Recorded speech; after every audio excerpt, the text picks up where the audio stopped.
Bueno, buenas noches. Mi nombre es Mónica Vallejos, mi compañera Laura Roya. Estamos presentando nuestro proyecto de investigación en este espacio del Congreso Internacional Multidisciplinario Humanidad. Nos vamos a presentar primero. Bueno, yo, como les decía, soy Mónica Vallejos, tengo mi carrera de grado es una licenciatura en publicidad de la Universidad Nacional de Lomas de Zamora, una universidad regional del conurbano, y soy diseñadora gráfica y además tengo una maestría en un MBA realizado en la Universidad de Palermo. Soy docente e investigadora por la UCES y la UAI, la Universidad de Ciencias Empresariales y Sociales, y por la Universidad Abierta Interamericana, y soy socia fundadora y participo activamente del CEDIAL, que es el Centro de Investigación Académico Latinoamericano, que es un medio de comunicación digital. Laura, Gracias, Mónica. Aprovecho para volver a saludar a todas las personas que nos acompañan en esta actividad desde Ecuador y también de otros países, seguramente de América Latina, que están siendo también parte de este Congreso Internacional. Bueno, como ven acá, mis filiaciones institucionales, tengo un doctorado en el tema de comunicación social por la Universidad de El Salvador, de aquí de la ciudad de Buenos Aires, en Argentina. También un diplomado vinculado con las organizaciones de la sociedad civil, de Flaxo, y una diplomatura en educación superior de la Universidad de Buenos Aires y Claxo, mientras que mi carrera de grado es en temas de relaciones internacionales. Como dijo Mónica, también soy docente e investigadora de las universidades UCES y UAI de Argentina.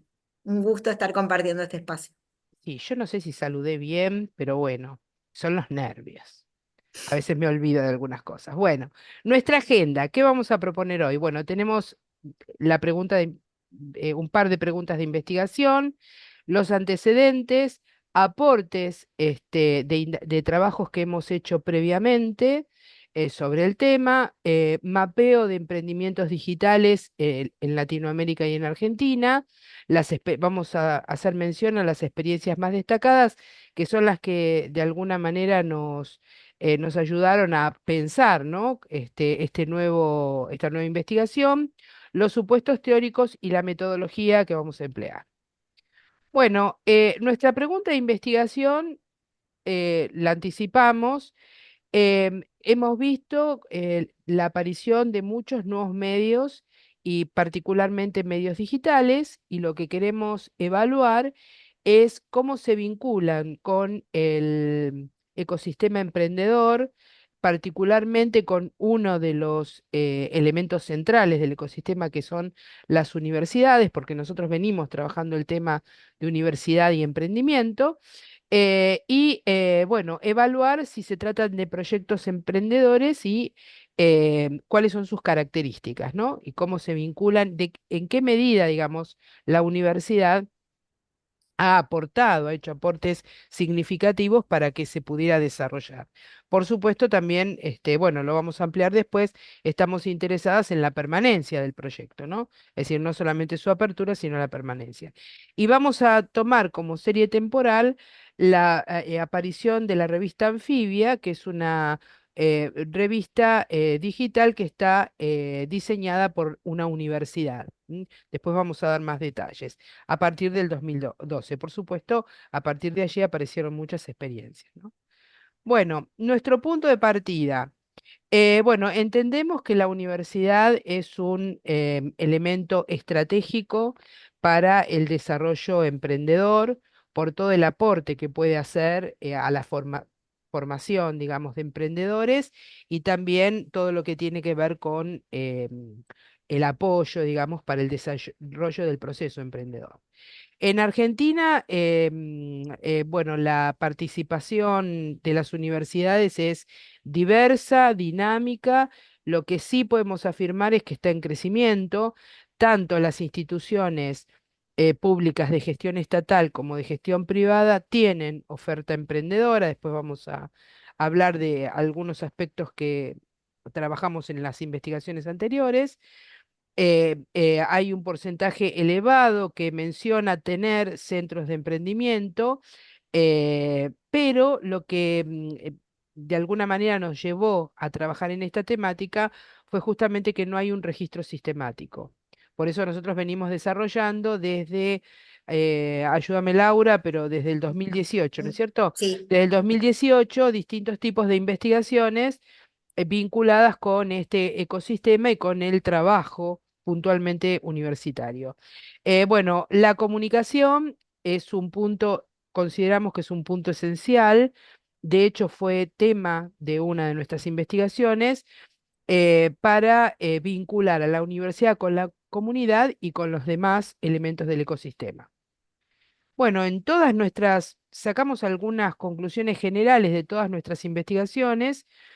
Bueno, creemos que hay que seguir investigando, es decir, cada vez eh, van apareciendo, digamos, distintas experiencias y es interesante evaluar, diagnosticar, evaluar y ver cómo intervienen los distintos participantes, ¿no? Incluidos docentes, colaboradores, estudiantes. Vimos también que el 80% de la oferta emprendedora se orienta a dos categorías de emprendimiento, que son los de base tecnológica y los vinculados con la comunicación o el diseño. De alguna manera, esto nos despertó, ¿no?, la idea de que había alguna relación con la cantidad de medios digitales que habían aparecido. Normalmente los destinatarios de toda la oferta emprendedora de las universidades está dirigida a la comunidad universitaria, ¿m? Que ese es otro disparador que ya vamos a contar por qué. Em, Hay en la comunicación que nosotros hemos analizado, realizada por las universidades, convocando, digamos, al trabajo emprendedor, vemos, hay poca evidencia de vinculación con el sistema emprendedor, hasta donde nosotros estuvimos trabajando. Y todo lo que corresponde a emprendimiento social, digamos, es una temática que no está incorporada fuertemente, hay escasísimos casos, más vinculados con universidades públicas, pero muy pocos casos, y el 70% de los estudiantes desconoce esta particularidad del emprendedorismo social, y el 30 niegan la especificidad de esa categoría en las iniciativas, el 30%.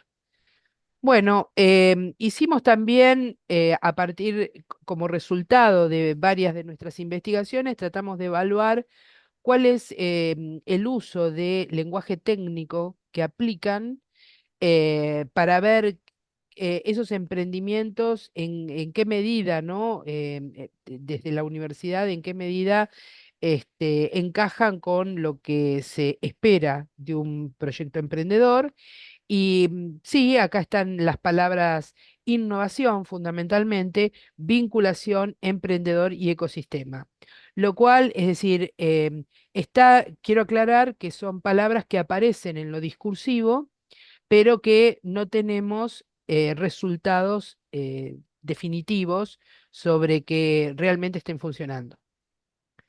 Bueno, y con respecto a las etapas de ideación, formulación e implementación del proceso, vemos que la mayoría de la oferta trabajada por las universidades tiene que ver más con las etapas de formulación e implementación.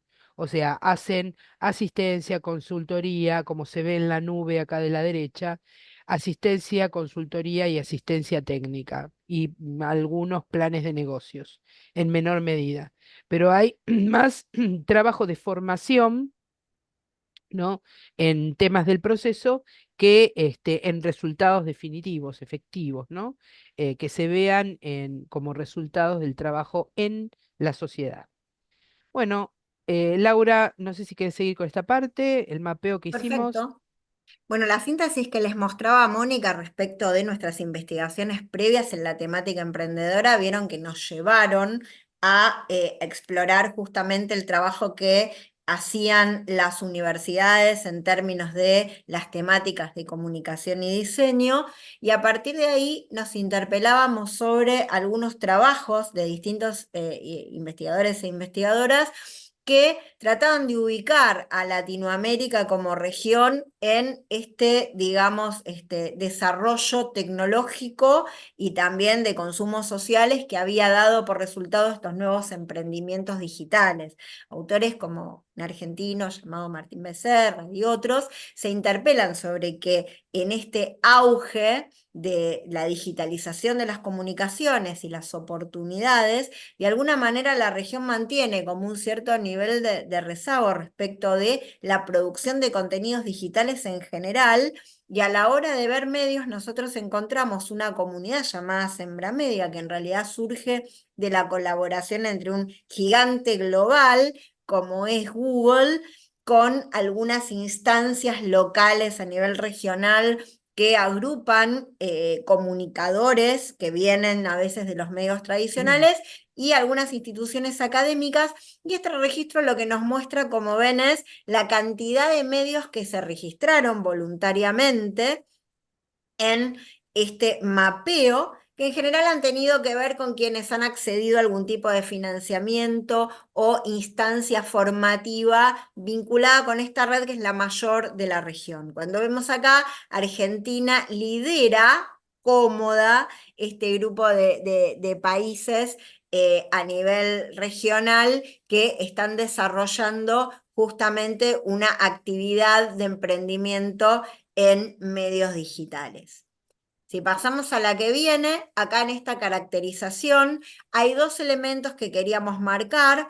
Uno tiene que ver con una perspectiva que por suerte se ha instalado en la investigación social, que tiene que ver justamente con el género, es decir, la cantidad de personas que lideran emprendimientos, en este caso en el rol de fundación, entre ambos géneros. Nos parecía interesante mostrarlo. Obviamente aquí hay una lógica binaria que estamos aplicando desde el punto de vista de la estadística, pero bueno, da una idea de que hay un cierto equilibrio en la producción de estos medios, que, como otras investigaciones muestran, es una discusión que en los medios tradicionales no está saldada. Parece que el espacio digital abre un mejor horizonte para la participación de mujeres y De mujeres. diversidades en espacios de Sí, apertura de la habría que hacer un comunicación. análisis más finito, ¿no? Sobre cuáles son los cargos que ocupan, ¿no?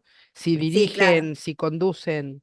Sí, acá es fundación, personas que han desarrollado la iniciativa. Vamos a ver que acá, cuando pasemos a los casos, con Mónica comentábamos que hay una articulación también clara, más allá de lo institucional, de docentes universitarios, ¿no? Profesoras y profesores, de las temáticas de comunicación, pero por ejemplo también del derecho, de temáticas ambientales, que son personas que han desarrollado, como contaba Mónica, su propio caso con CEDIAL, espacios vinculados con los medios digitales. Y luego, con tipo de organización, otro punto a tener en cuenta, que las instituciones sin fines de lucro, lo que algunos autores llaman los medios alternativos, ¿no?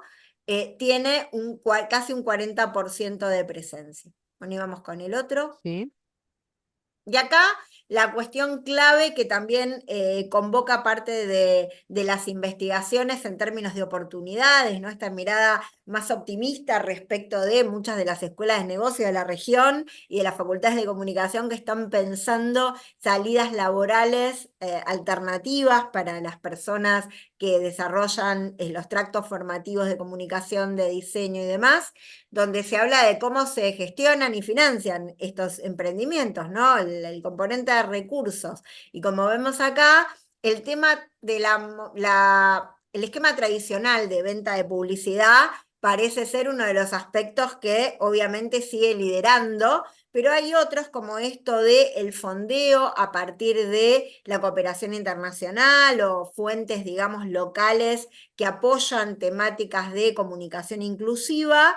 y también cada vez más el modelo de suscripciones de Suscripción. audiencia en Ujú. algunos de los medios digitales, que esto también se había visto, digamos, como un desarrollo propio de los medios tradicionales. Claro, que es un tema muy interesante para analizar porque de alguna manera hace referencia a esto que mencionabas antes vos de medio alternativo, es decir, un medio que es sostenido por su propia audiencia, tiene la posibilidad de ser alternativo, Sí. transita, digamos, el espacio de lo alternativo.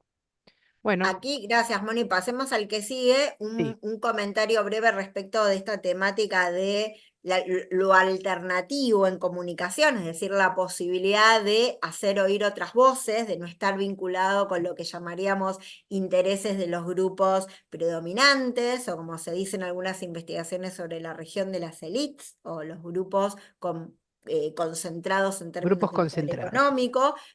Cualquiera de nosotros que trabaja temáticas de comunicación ha visto un mapa de medios en cualquiera de nuestros países y saben que en el ámbito tradicional, pero también de los medios digitales que llamamos el mainstream o más instalados y de mayor audiencia, hay una concatenación, ¿no?, de pertenencia donde han convergido muchos medios tradicionales que han desembarcado en las plataformas digitales, que son de alguna manera los pioneros y quienes primero han aprovechado las tecnologías. Cuando Así pasamos es. a los supuestos teóricos, vamos a hablar un poco de qué preguntas críticas podemos hacer en torno de esto, pero ahora vamos a comentar un poquito la selección de medios digitales vinculados a universidades, que era un poco el eje de la temática que nosotros intentábamos abordar. Y aquí hay tres casos diferenciados. Uno es el de Derecho en Zapatillas, esta publicación digital fundada por una de las cátedras vinculadas con la Facultad de Derecho de la Universidad de Buenos Aires,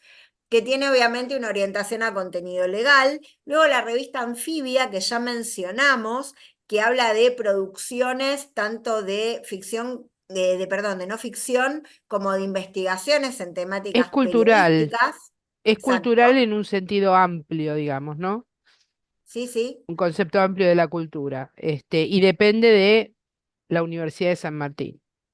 Esta me parece anfibia, me parece que es el caso más emblemático, porque tiene que ver con la universidad. Aparte ha trascendido su comunidad, digamos, de pertenencia de la Exacto. Universidad de San Martín, que es una universidad del conurbano bonaerense, y es conocida ampliamente por otras personas vinculadas con otras universidades a lo largo y ancho de nuestro país. Así que bienvenido al ejemplo. Y finalmente, en este caso, hemos seleccionado Marea Noticias, que es un medio que está vinculado con el movimiento feminista. Obviamente la referencia a Marea hace referencia a las olas del feminismo, ¿no? Para quienes trabajamos temática de género, esta es una referencia que es un guiño a la historia y la evolución de este tipo de perspectiva. Y también pertenece está vinculada en forma directa a una cátedra, a un grupo de docentes de la Universidad Nacional de Córdoba, eh, que es una de las grandes provincias de nuestro país. Así Moni, es. si querés seguir con las experiencias que No, siguen. acá el caso, digamos, mencionamos estos casos porque nos parece importante y porque indagaremos sobre ellos para ver hasta dónde, digamos, entrarían en la categoría de emprendimientos, pero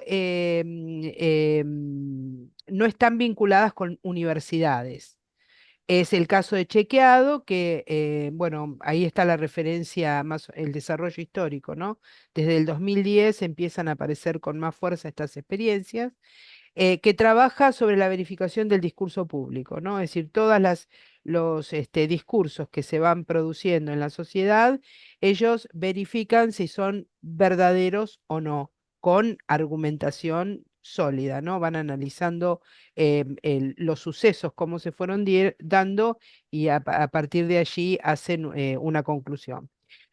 Cítrica, es muy interesante esta experiencia porque son empleados del diario Crítica que se quedaron sin trabajo y ellos crearon una cooperativa para trabajar sobre temáticas de minorías. ¿no? Ellos, acá tomé un fragmento, se definen como la voz de las expresiones sociales, ambientales y culturales invisibilizadas.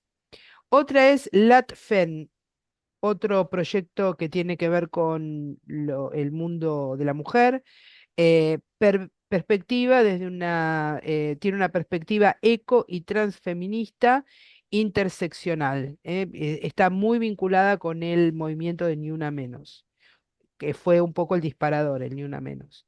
Después, DH y Tecno, Derechos Humanos y Tecno. Esto también es muy sugerente porque es una docente de la carrera de comunicación de la UBA, investigadora también, que abre, digamos, un espacio sobre derechos humanos y tecnología y justamente trabaja sobre la aparición, digamos, de estos medios digitales y cómo vulneran nuestros derechos desde la libertad de expresión y la privacidad hasta el derecho a la información y a la cultura, ¿no? Y creo que hay algunos más. Bueno, redacción, que hace curaduría, periodismo de solución. Es no sé si quieres explicarlo, pero periodismo de Sí, en solución este caso son plantea la causas noticia de otra sociales, manera, claro, temáticas que interpelan a la comunidad y desde la perspectiva periodística no se limitan a la generación de la información, sino que contarlo. también Ah, proponen una implicancia y una intervención a sus lectores, ¿no? bueno, Sí. después está el caso de Cenital, que están más enfocados en el cómo se dice, ¿no? En lo discursivo. Ellos creen que la gente no mira las noticias ni las aprovecha como tiene que hacerlo.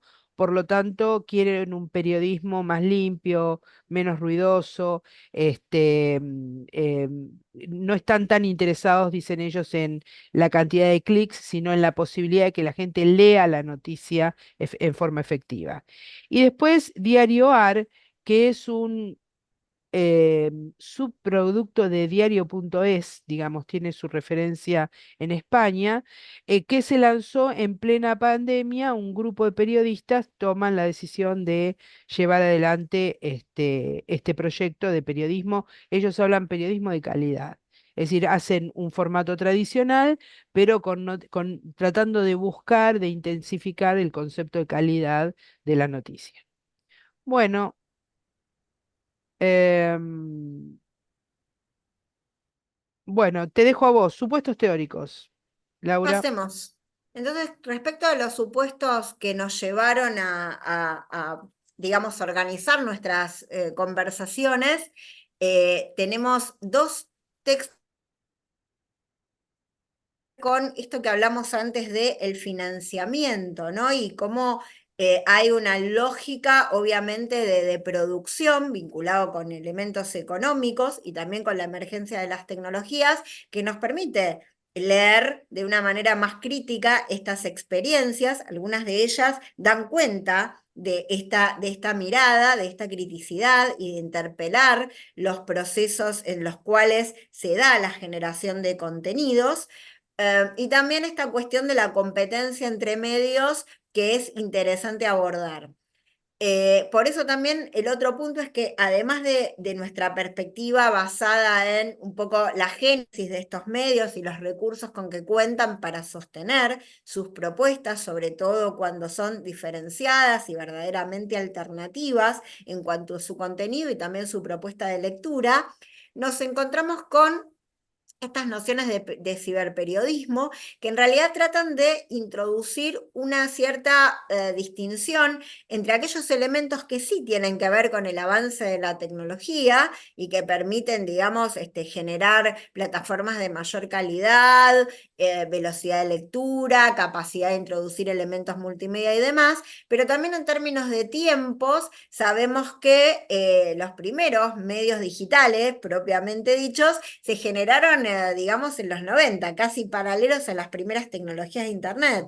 Con lo cual acá tenemos un primer elemento para comentar que si bien el anclaje de evolución de las técnicas y de los procesos digitales hace que estos medios se muevan, Es claro que hay un anclaje en la capacidad de lectura, la necesidad de los públicos y lo que tiene que ver con la demanda de estos contenidos, lo que hace posible que este, digamos, gran mercado y esta nueva forma de canal de comunicación se haya expandido de la manera en que lo hizo.